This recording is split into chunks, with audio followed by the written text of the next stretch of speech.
नमस्कार, जय हिंद, वंदे मातरम। स्वागत है आपका अपने यूट्यूब चैनल @SYG के फैक्ट पे। दोस्तों, आशा करता हूँ आप शानदार, जबरदस्त, मस्त और स्वस्थ होंगे और अपनी तैयारी में लगे होंगे। दोस्तों, हम लोग फिजिक्स के महत्वपूर्ण चैप्टर वाइज क्वेश्चन सॉल्व कर रहे हैं। तो इस वीडियो में दोस्तों हम लोग ऊष्मागति के पार्ट 2 देखेंगे। दोस्तों, इससे पहले वीडियो में हम लोग पार्ट 1 देख चुके हैं। दोस्तों, तो आप इस वीडियो में पूरे अंत तक बने रहिएगा और कमेंट करके जरूर बताइएगा कि आपको ये वीडियो कैसा लगा। दोस्तों, किसी भी लक्ष्य को अचीव करने में एक टारगेट फिक्स कीजिए। प्रत्येक दिन का एक टारगेट फिक्स करना है दोस्तों, और उस टारगेट को अचीव करने में अपना पूरा दिन लगा दीजिए।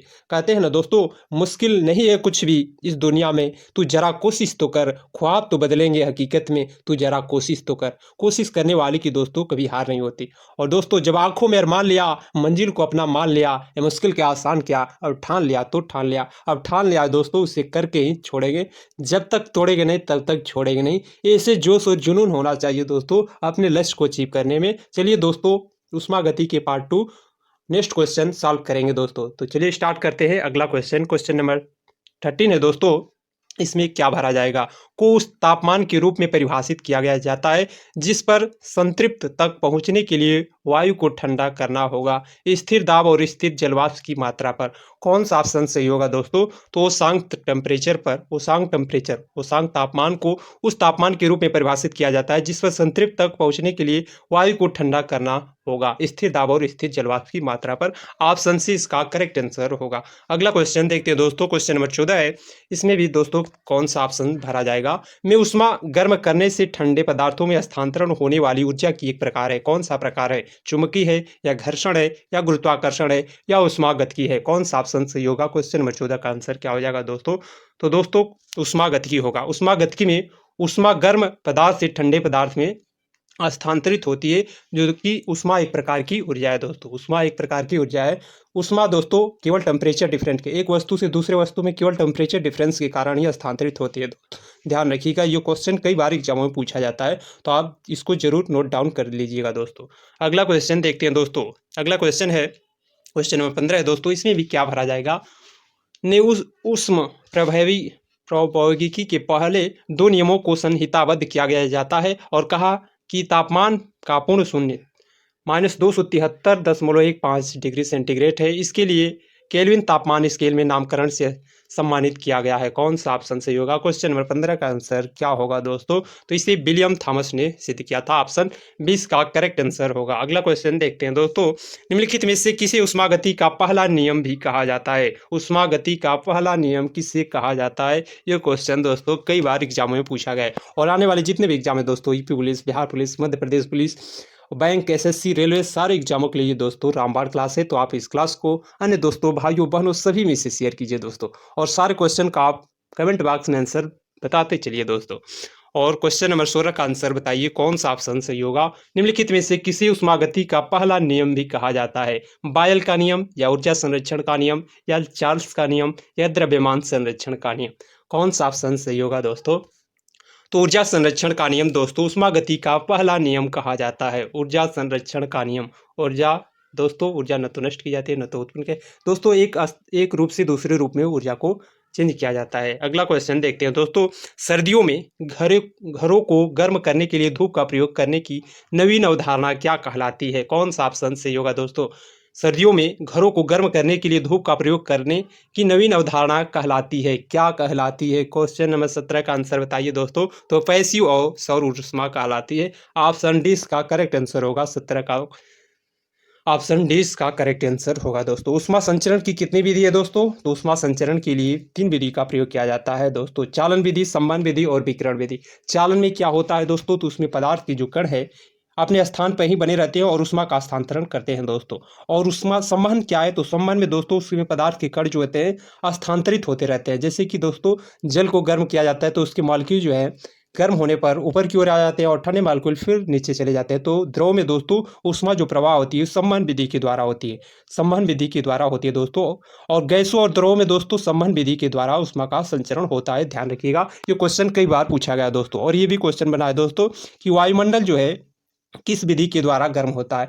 तो वायुमंडल जो है संवहन विधि के द्वारा ही गर्म होता है, संवहन विधि के द्वारा ही गर्म होता है दोस्तों। और चालन विधि क्या होती है दोस्तों? तो विकिरण या दोस्तों विकिरण क्या होता है? चालन तो देख चुके हैं दोस्तों, विकिरण क्या होती है? तो इसमें किसी भी माध्यम की आवश्यकता नहीं होती है, जैसे कि प्रकाश जो दोस्तों चलती है, इसमें किसी भी माध्यम की आवश्यकता नहीं होती है, तो विकिरण दोस्तों होता है। अगला क्वेश्चन देखते हैं दोस्तों, सूर्य पृथ्वी को इसमें क्या भरा जाएगा? किस माध्यम से गर्म करते हैं? किस माध्यम के द्वारा दोस्तों सूर्य पृथ्वी को गर्म करती है? तो विकिरण माध्यम के द्वारा दोस्तों गर्म करती है। ऑप्शन बी इसका करेक्ट आंसर होगा, विकिरण विधि द्वारा। संवहन क्या होती है दोस्तों? संवहन विधि क्या होती है? आप इसका कमेंट बॉक्स में लिख के आंसर बताइए दोस्तों। अगला क्वेश्चन देखते हैं दोस्तों, क्वेश्चन नंबर 19 है, गैसीय अवस्था में मौजूद किसी पदार्थ के तापमान या दाब में परिवर्तन के कारण तरल अवस्था में परिवर्तन की प्रक्रिया को कहा जाता है? कौन सी प्रक्रिया कहा जाता है? क्वेश्चन नंबर 19 का आंसर बताइए दोस्तों, कौन सी प्रक्रिया? गैसीय अवस्था में मौजूद जो पदार्थ के तापमान या दाब में परिवर्तन के कारण तरल अवस्था में परिवर्तन होना दोस्तों कौन सी प्रक्रिया है? तो संघनन प्रक्रिया है दोस्तों, संघनन प्रक्रिया के द्वारा। और दोस्तों वाष्पीकरण क्या होता है? तो ठोस का वाष्प में बदलना दोस्तों वाष्पीकरण होता है। और हिमांक क्या होता है? फ्रीजिंग क्या होता है दोस्तों? तो द्रव का ठोस में बदलना हिमांक कहलाता है दोस्तों, ध्यान रखिएगा। और ऊर्ध्वपातन क्या होता है दोस्तों? तो ऊर्ध्वपातन वह प्रक्रिया है जिसमें कोई ठोस सीधे जलकर दोस्तों वाष्प अवस्था में परिवर्तित हो जाता है, तो उसे ऊर्ध्वपातन कहते हैं। जैसे कपूर का जलना दोस्तों ऊर्ध्वपातन प्रक्रिया के द्वारा ही होता है, ध्यान रखिएगा। ये क्वेश्चन बना है दोस्तों। अगला क्वेश्चन देखते हैं दोस्तों, क्वेश्चन नंबर 20 है दोस्तों, इसमें क्या भरा जाएगा? विस्तार के कारण एफिल टावर गर्मियों में अधिक लंबा हो जाता है। किस प्रभाव के कारण दोस्तों एफिल जो टावर है गर्मियों में अधिक लंबा हो जाता है? तापीय या प्रवणता के कारण, या गुरुत्व के कारण, या रासायनिक प्रक्रिया के कारण? कौन सा ऑप्शन इसमें सही होगा दोस्तों? तो टेम्परेचर के कारण, तापीय प्रक्रिया के कारण उसका जो दोस्तों एफिल टावर है गर्मियों में अधिक लंबा हो जाता है, तापीय के कारण। ऑप्शन है इसका करेक्ट आंसर होगा। अगला क्वेश्चन देखते हैं दोस्तों, क्वेश्चन नंबर 21 है, भौतिकी में वह कौन सा नियम है जो यह बताता है कि तापमान और दाब की समान परिस्थितियों में सभी गैसों की समान आयतन में अणुओं की संख्या समान होती है? कौन सा नियम बताता है दोस्तों कि ताप और दाब की समान परिस्थितियों में सभी गैसों की समान आयतन में अणुओं की संख्या समान होती है? कौन सा नियम बताता है? अवोगाद्रो का नियम, या चार्ल्स का नियम, या ओम का नियम, या बायल का नियम? कौन सा ऑप्शन सही होगा? क्वेश्चन नंबर 21 का आंसर बताइए दोस्तों, कौन सा ऑप्शन सही हो जाएगा? तो ऑप्शन ए इसका करेक्ट आंसर होगा, अवोगाद्रो का नियम बताता है दोस्तों, अवोगाद्रो का नियम बताता है। अगला क्वेश्चन देखते हैं दोस्तों, क्वेश्चन नंबर 22 है दोस्तों कि बर्फ की गुप्त ऊष्मा होती है। ये क्वेश्चन दोस्तों कई बार पूछा गया है और आने वाले जितने भी एग्जाम हैं जरूर क्वेश्चन आपको देखने को मिलेंगे, तो सारे क्वेश्चन को आप नोट डाउन करते चलिएगा और इसका पीडीएफ आने के लिए आप टेलीग्राम लिंक को ज्वाइन कर लीजिए दोस्तों। और इसका आंसर बताइए, बर्फ की गुप्त ऊष्मा कितनी होती है? बर्फ की गुप्त ऊष्मा दोस्तों कितनी होती है? तो 80 कैलोरी प्रति ग्राम होती है दोस्तों। ऑप्शन बी इसका करेक्ट आंसर होगा, 80 कैलोरी प्रति ग्राम होता है। APS triple SC lower PCS में ये क्वेश्चन पूछा गया दोस्तों, और रेलवे में तो ये क्वेश्चन कई बार पूछा गया। अगला क्वेश्चन देखते हैं दोस्तों, फ़ारेनहाइट पैमाने पर भाप बिंदु क्या होता है? फ़ारेनहाइट पैमाने पर भाप बिंदु क्या होता है? मतलब मैक्सिमम टेम्परेचर क्या होता है फ़ारेनहाइट पैमाने का दोस्तों? क्वेश्चन नंबर 23 का आंसर क्या होगा? तो 212 फ़ारेनहाइट होता है दोस्तों, ध्यान रखिएगा। 212 फ़ारेनहाइट होता है दोस्तों। फ़ारेनहाइट पैमाने का आविष्कार किसने किया? तो जर्मन वैज्ञानिक दोस्तों फ़ारेनहाइट था, उसने दोस्तों फ़ारेनहाइट पैमाने का आविष्कार किया था। और दोस्तों उसका हिमांक बिंदु कितना होता है? तो 32 फ़ारेनहाइट होता है। और भाप बिंदु कितना होता है दोस्तों? 212 फ़ारेनहाइट होता है। और इसके बीच की दूरी को दोस्तों 180 बराबर भागों में बांटा जाता है, ये ध्यान रखिएगा। क्वेश्चन कई बार पूछा गया दोस्तों कि फ़ारेनहाइट पैमाने का हिमांक टेम्परेचर कितना होता है और भाप बिंदु कितना होता है।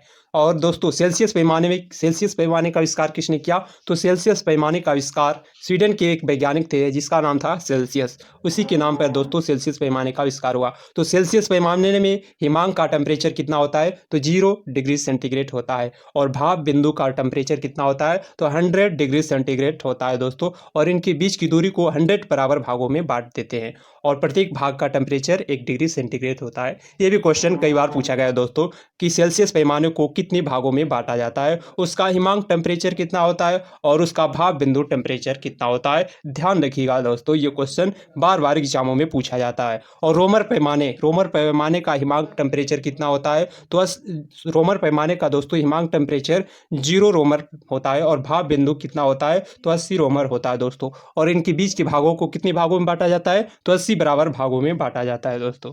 ध्यान रखिएगा। और केल्विन टेम्परेचर क्या होता है दोस्तों? केल्विन तापमान, केल्विन पैमाना जो होता है दोस्तों, उसका हिमांक टेम्परेचर कितना होता है? तो 273 केल्विन, और भाप टेम्परेचर 373 केल्विन होता है। और इनके बीच की दूरी को दोस्तों 100 बराबर भागों में विभाजित किया जाता है। ये क्वेश्चन कई बार एग्जाम में पूछा गया है, तो ये क्वेश्चन को आप नोट डाउन कर लीजिएगा दोस्तों। अगला क्वेश्चन है क्वेश्चन नंबर 24 है दोस्तों। दो कांच की गिलास को एक दूसरे से एक के अंदर दूसरा चिपकाया जाता है, उसे कैसे अलग किया जा सकता है? क्वेश्चन नंबर 24 का आंसर क्या होगा? बाहरी गिलास को गर्म पानी में डालकर, ऑप्शन बी है जोर से पीट पीट कर, ऑप्शन सी है दोस्तों अंधेरी गिलास में गर्म पानी डालकर, या गिलासों को शीतल जल में डालकर। कौन सा ऑप्शन सही होगा? क्वेश्चन नंबर 24 का आंसर क्या होगा? दो कांच की गिलास है, एक दूसरे से चिपक जाते हैं, उसे कैसे अलग किया जाएगा? तो दोस्तों उसको कैसे अलग किया जाएगा? तो बाहरी गिलास को गर्म पानी में डाल दिया जाएगा दोस्तों। ऑप्शन ए इसका करेक्ट आंसर होगा। क्वेश्चन नंबर अगला है दोस्तों 25 है। नमक को बर्फ के साथ मिलाने से हिमांक का टेम्परेचर पर क्या प्रभाव पड़ेगा? ये क्वेश्चन कई बार पूछा गया है दोस्तों, तो आप इसका आंसर बताइए। क्वेश्चन नंबर 25 का आंसर क्या होगा? नमक को बर्फ के साथ मिलाने पर उसका हिमांक क्या हो जाता है? घट जाता है। ऑप्शन ए इसका करेक्ट आंसर होगा। थैंक्स दोस्तों। अगर ये वीडियो अच्छी लगे तो इसे लाइक कीजिए और अपने दोस्तों, भाइयों, बहनों सभी में से शेयर कीजिए दोस्तों। और एक प्यारा सा कमेंट जरूर कीजिए कि आपको ये वीडियो कैसा लगा। और दोस्तों इसका पीडीएफ पाने के लिए आप टेलीग्राम लिंक को ज्वाइन कर लीजिए। तब तक के लिए मिलते हैं नेक्स्ट वीडियो में। जय हिंद दोस्तों।